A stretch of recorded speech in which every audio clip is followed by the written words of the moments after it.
everyone, welcome back to my channel. In today's video, I am trying underrated restaurants in Raleigh, North Carolina. This idea came to me in a dream. I'm just kidding. It didn't actually come to me in a dream, but it did come to me through Reddit.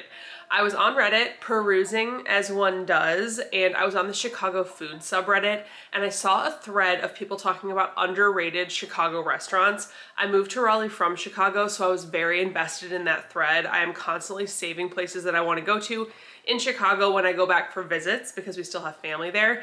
And that kind of got me thinking I would love to do a underrated Chicago restaurant video on one of my next visits. But in the meantime, I was like, do we have a similar thread in the Raleigh subreddit? And sure enough, we did. So I took inspiration from this thread on the Raleigh subreddit of underrated or underappreciated restaurants in Raleigh or the Triangle area.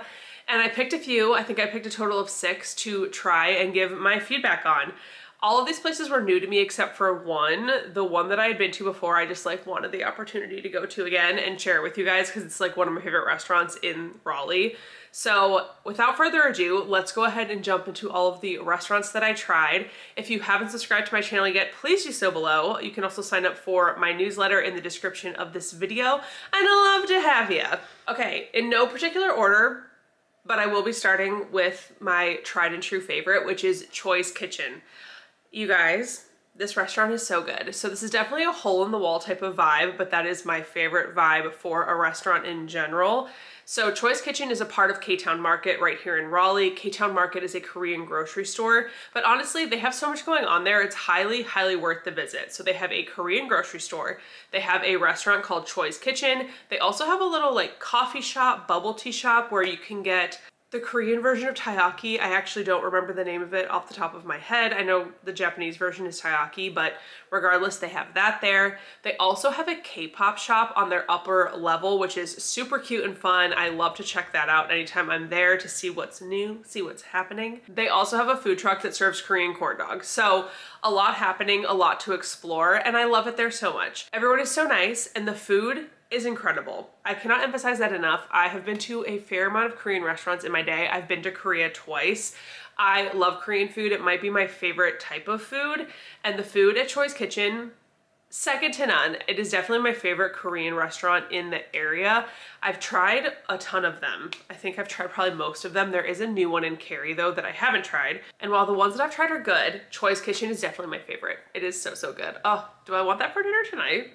Anyway, we have tried an assortment of things on their menu. We've tried their galbi short ribs, we've tried their bibimbap, all of which have been delicious. The Korean corn dogs are super good. I always get the bulgogi stir fry. That's like my favorite thing on their menu. Theirs is so good. It has a lot of vegetables, so I really like that. It feels a little more balanced. It's delicious. And I always get the tteokbokki when I go there because tteokbokki is my favorite Korean street food. Wow, that sounds so good. Oh my gosh, it is so good there. So highly recommend those 2 dishes specifically if you ever go to Choi's Kitchen. So yes, definitely an underrated and underappreciated restaurant in this area. If you haven't been there, I highly, highly recommend checking it out. It is like legitimately one of my favorite restaurants in Raleigh. Okay, let's dive into the other 5 places that I had not tried before this video. Starting with Taqueria El Toro. This place has rave reviews. I think that this restaurant was initially a part of the grocery store that's across the street, but they have since moved into their own space. I tried Taqueria El Toro for the first time a few months ago, and we have been back multiple times since. Even though we live on the other side of town, so it is a little bit of a drive to get over there, we have gone quite a few times. The food is so good, you guys. It is so good, and the prices, amazing. I absolutely love their tacos. We've tried their tacos, their burritos, their salsas are incredible. Honestly, everything we've tried there has been super good. I'm definitely an asada taco kind of girl, so that's what I usually get, and then I put a ton of onions on it. What I really like about Taqueria El Toro, besides the fact that it's very no frills, like this is another like no frills kind of place, which I love.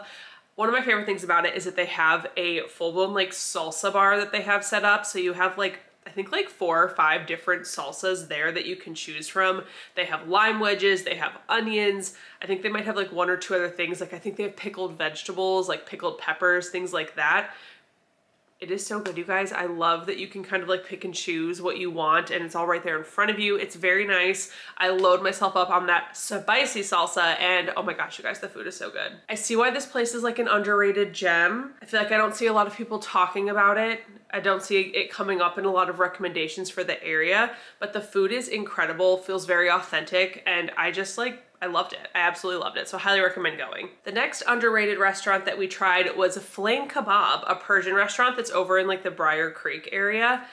The food here was super good. This definitely has a little bit more of an elevated feel to it, a very nice like feeling inside of the restaurant itself. I feel like this is definitely a little bit pricier and more elevated than the other restaurants we've tried so far. Over the course of our relationship, my husband and I have gone to a plethora of Middle Eastern restaurants. So we've gone to a ton of Persian restaurants, Turkish restaurants, Afghani restaurants, Lebanese restaurants. My husband is from Turkey, so obviously he loves that kind of food, as do I. So we have been to a lot of different restaurants with that kind of food. Delicious. So this is what we ordered at Flame Kebab. We ordered the eggplant dip, the beef tenderloin kebab, which was delicious, and then also the spicy chicken kubita, all of which was super good. Everything was really good. I think I ordered the beef tenderloin kebab and it was delicious. And I think in general, we really liked all of the food we got. I think my only thing is that it felt kind of expensive for what you were getting. Obviously you can check the menu and the prices before you go, but I did feel like for what we got, it was a pretty small amount of food for the price, just in my opinion. But I will say it was a very nice like dining experience. The restaurant was very nice and the food itself was super good. So I do think it's still worth checking it out. And I definitely see why it's an underrated gem because I had not heard of it before I was looking on that thread. I feel like I've heard of Neoman, Sassoul. I feel like those are like the predominant like Middle Eastern, I think they're Lebanese. Are they Lebanese restaurants? I think so. But I feel like those are the two predominant restaurants you hear of when you're like looking up or asking people for recommendations for Middle Eastern food. So it was nice to try somewhere I hadn't heard of before. The next spot that Reddit recommended as an underrated restaurant in the Raleigh area was Thai Villa. So Thai Villa is technically in Raleigh, but it's kind of between Raleigh and Cary. You guys, this place was so good. I was shook to my core. Like I was genuinely shook to my core. The food here was so good. I feel like all of the Thai restaurants that I've tried in Raleigh have been like okay. Like they've been fine, but nothing like mind-blowing or super good. Until we went to Thai Villa and then I was like, wait a second, this is why everyone's saying this is an underrated restaurant because oh my gosh, you guys, the food was so good. Let me pull up what we ordered. We ordered the, okay, my pronunciation is probably not going to be great, so I apologize in advance, but we ordered the Kanam Jeep, which are steamed dumplings, divine. The tom yum soup, which also super, super good. My husband loves tom yum soup, so we were really amped to try theirs. We ordered the fried tofu, which is one of my favorites. I love a fried tofu situation. Theirs was so good. The texture was literally perfect. We ordered the pad see ew, and we also ordered the crispy flounder plate. You guys, when I say that everything we ate there was absolutely delicious, I mean it with my whole heart and soul. Everything was good. The dumplings were amazing. The fried tofu was amazing. The tom yum soup was amazing. The pad see ew was no joke the best pad see ew I've ever had. Not saying that lightly because I've tried a lot of Thai food in America. Never in Thailand though. I would love to do that. I want to go to Thailand so bad. Of all of the places that I've tried pad see ew, at Thai Villa it was hands down the best. It was so delicious. And then my husband loved the crispy flounder plate that he got. He was like, this is amazing. I tried a bite of it and it was amazing. It was so delicious. So highly recommend checking out Thai Villa. I feel like that's like one of my favorites of all of these places that I'm trying for the first time. I absolutely love Thai Villa and will be going back. The food was so good. It was honestly unreal. The next underrated restaurant that came recommended was Raleigh Irish Pub. I was amped about this one from the jump, you guys, because there is nothing I love more than an Irish or English pub. I love a pub situation, especially like a nice, like cozy, authentic feeling pub, which I feel like I mean, if it's not cozy, it's not a pub. I'm just saying.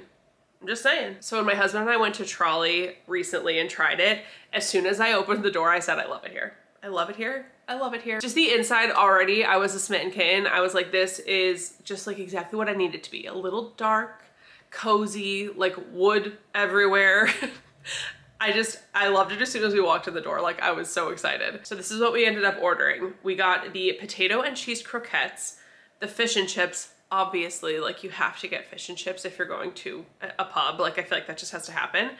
We also got the Guinness burger. So we definitely did not read the menu correctly. We were thinking the Guinness burger was like a a burger, American style burger. And what it actually was a grass-fed beef topped with cheddar, caramelized onion, and Guinness gravy over mashed potatoes. I did not read that as like a beef patty literally on the mashed potatoes with all of that going on. I read it as a burger with like a side of mashed potatoes and gravy, which was my bad. So when they brought it out, we were like, okay, not what we were picturing, but we're eager to give it a try. It tasted so good, you guys. It was so good. Like, I actually think that might have been our favorite thing that we ate. The potato and cheese croquettes were delicious because, like, obviously that's gonna be good. It's like a fried potato cheese thing. Amazing. The fish and chips were really good. Always like a reliable standby at a pub, I feel like, but they were super good. But honestly, the star of the show was probably that Guinness burger. It tasted so good. The caramelized onions, I'm obsessed with onions, so like already that was gonna like kind of give it a step up.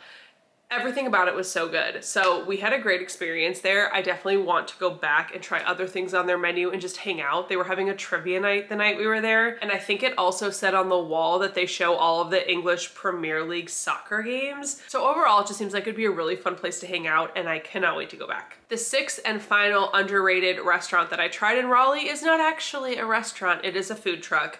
There were a few food trucks on the list, but I decided on this one because I have driven past it a zillion times and I was like, now is the time. So the food truck that we tried is Mr. Burrow Coffee and Breakfast. This food truck is located in the parking lot of a Valero gas station on Six Forks Road, right by where Costco is, if you're local. I was really excited about this because I have not had a breakfast burrito or breakfast taco in a really long time. I was also excited because I saw that they had like house-made syrups for their coffee. So I was amped. Like, we rolled up there and I was like, I'm ready to party. We actually just went yesterday, so this is very fresh in my mind. So what we ordered was a breakfast burrito. All of the breakfast burritos come with eggs, crispy potatoes, beans, cheese, and then your protein of choice. So I picked bacon for the burrito, and then we got breakfast tacos with chorizo. The food was literally so good. It was incredible. Honestly, both were so delicious, but if I were to pick between the tacos and the burrito, I would pick the burrito, which actually surprised me because something that I usually don't love about breakfast burritos is that they do include potatoes. I usually think that's like a little too heavy, but there was something about this breakfast burrito that was absolutely delicious. It was like the perfect breakfast burrito. Also, not only do they give you salsas, I think they had like 2 or 3 different types of salsa, they also have options for sauces that they give you on the side for your tacos or your burrito or whatever you're getting. We tried the Chipotle cream, I think it was called, and it was incredible. Like with my burrito, oh my gosh, it was amazing. So I'm already planning my next visit. I can't wait to go back and get another breakfast burrito. So I was already like low-key blown away by how good the food was, and then we tried our iced lattes, you guys. It was so good. And I am like, you know, I'm not a coffee snob, but I am a little picky about my latte situation. Their iced lattes were so good. They have 2 different syrups that they make in-house. One is a dulce de leche syrup, the other is a tres leche syrup. I decided to get one of each so that we could try it out, test it out. So we got 2 iced lattes, one with the tres leches, one with the dulce de leche. You guys, when I say that they were so good, I literally, as we were driving back, I said to my husband, I was like, we should have gotten like 4 coffees. We should have gotten 2 each. I know that's excessive, but that is how good it tasted. So both were so delicious. They do have varying sweetness levels though. So if you're looking for a little insight on which one to try, the dulce de leche definitely was less sweet than the tres leches. So as I'm explaining this, I'm actually not sure if the tres leches is actually a syrup or if it's the milk that itself that is sweetened. A part of me wonders if the tres leches latte actually uses sweetened milk, whereas the dulce de leche is actually a syrup. Because there was a slight color difference. The tres leches was a little bit lighter in color.